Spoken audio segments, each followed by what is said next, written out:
నమస్కారం అండి. వెంకటనారాయణ గారు, మనం చూసాం డాకింగ్ కూడా పూర్తయింది. మిషన్ యాక్సియం 4 ఒక రకంగా కొత్త చరిత్ర సృష్టించిందని అంటున్నారు. అసలు ఏంటి సార్, అంటే ఈ 14 రోజులు ఏం చేయబోతున్నారు? దీనివల్ల మనకు వనగూరే ప్రయోజనాలేంటి? అలాగే త్వరలో ఇస్రో కానీ నాసా కానీ చేసే ప్రయోగాలకి ఇది ఏ స్థాయిలో ఊతం ఇవ్వబోతోంది? Thank you.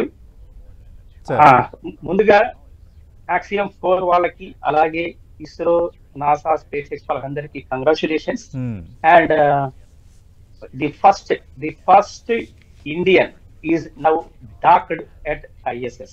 So it is a great proud moment అని చెప్పి మనం ముందు గుర్తుపెట్టుకోవాలి. ఇప్పుడు మనం నిన్న మధ్యాహ్నం పూట లాంచింగ్ అయిపోయి ఇప్పుడు దాదాపు 29 గంటలు గడిచింది. ముఖ్యంగా ఇప్పుడు జస్ట్ ఒక 2 నిమిషాలు ఇప్పుడు ఈ 29 గంటల్లో ఏం జరిగింది అని చెప్పి మనం చూసుకుంటే, ISS ఇంటర్నేషనల్ స్పేస్ స్టేషన్ అనేది ఇప్పుడు టుడే కరెంట్ 418 కిలోమీటర్ల ఎత్తులో అది కక్షలో తిరుగుతూ ఉంది. నిన్న మీరు లాంచింగ్ అయిపోయిన తర్వాత చూస్తే ఫాల్కాన్ 9 రాకెట్ ఆఫ్టర్ 2 స్టేజెస్ అయిపోయిన తర్వాత అరౌండ్ 200+ కిలోమీటర్ ఆల్టిట్యూడ్ దగ్గర మీకు డ్రాగన్ స్పేస్ క్యాప్సూల్ ని ఆర్బిట్ లోకి ఇంజెక్ట్ చేశారు.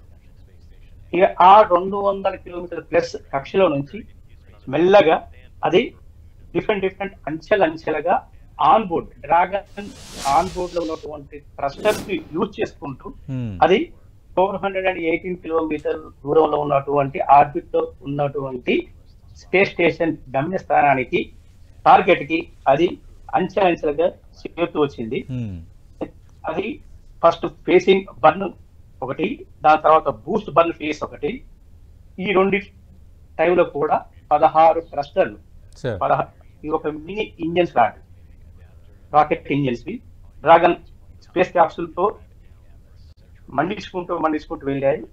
ఈ రెండు ఫేస్ అయ్యేసరికి 10 కిలోమీటర్లు స్టేషన్ కి కిందగా, మరి 10 కిలోమీటర్లు స్టేషన్ కి వెనక ప్రదేశానికి చేరుకుంది.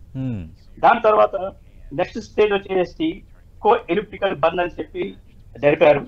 అప్పుడు 2.5 కిలోమీటర్లు స్పేస్ స్టేషన్ కింద, 7 కిలోమీటర్ల వెనకగా వచ్చింది. అండ్ జస్ట్ ఇంతకు ముందు 3 అవర్స్ ముందు కనుక మనం యాక్టివిటీస్ కనుక చూసుకుంటే అప్రోచ్ బర్న్ కూడా జరిగింది.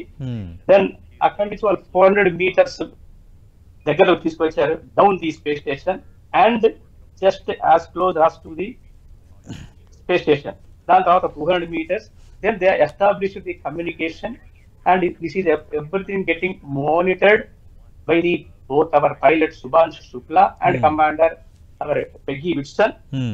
And finally 20-meter distance వచ్చిన తర్వాత they have fully autonomous with the ground station Houston నుంచి వాళ్ళు కోఆర్డినేట్ చేసుకుంటూ, వాళ్ళు మన ఇంతకుముందు గంట క్రితం డాక్ అయిన చూసాం మనం. డాక్ అయిన తర్వాత డాకింగ్ స్థలంలో ఆ టైంలో ఫస్ట్ డ్రాగన్ స్పేస్ క్రాఫ్ట్ ఈ will have the male latches. Space station harmony node ఏమో ఫిమేల్ లాచెస్ ఉంటాయి. సో ఈ male latches dragon will extend the latch hand and they will take the shake hand తీసుకొని, ఆలింగనం చేసుకున్నట్టుగా shake hand తీసుకొని ఈ dragon station కి లాక్కొని అది గట్టిగా అనుసంధానం అవుతుంది. అటు తర్వాత టోటల్ గా lock mechanism 24 locking mechanism latches తోటి, బోల్ట్ తోటి ఇప్పుడు లాచ్ అయింది గంట క్రితం చూసాం. దాని తర్వాత ఇప్పుడు నెక్స్ట్ ప్రిపరేషన్స్ ఇప్పుడు ఏం జరుగుతున్నాయంటే యాక్చువల్గా ఇప్పుడు కరెంట్ గా అండ్ ఈ పోర్ట్ మధ్యలో, అంటే ఈ డ్రాగన్ కున్ను ISS స్టేషన్ మధ్య ఉన్నటువంటి ఈ కంపార్ట్మెంట్ లో ఎయిర్ ప్రెషర్ ఫిల్ చేశారు. Earth normal that is ISS లో ఎంత ఉందో అంత ఫిల్ చేశారు. దాని తర్వాత ముందుగా ISS సైడ్ నుంచి, స్టేషన్ సైడ్ నుంచి హ్యాచ్ ఓపెన్ చేయడం జరిగింది. And they are checking any leaks are there. And ఏ క్షణానైనా సరే ఇప్పుడు వాళ్ళు మన సుభాంశు శుక్లా అండ్ టీమ్ ని వాళ్ళు వెల్కమ్ చేయడానికి ప్రిపరేషన్స్ చేస్తూ ఉన్నారు.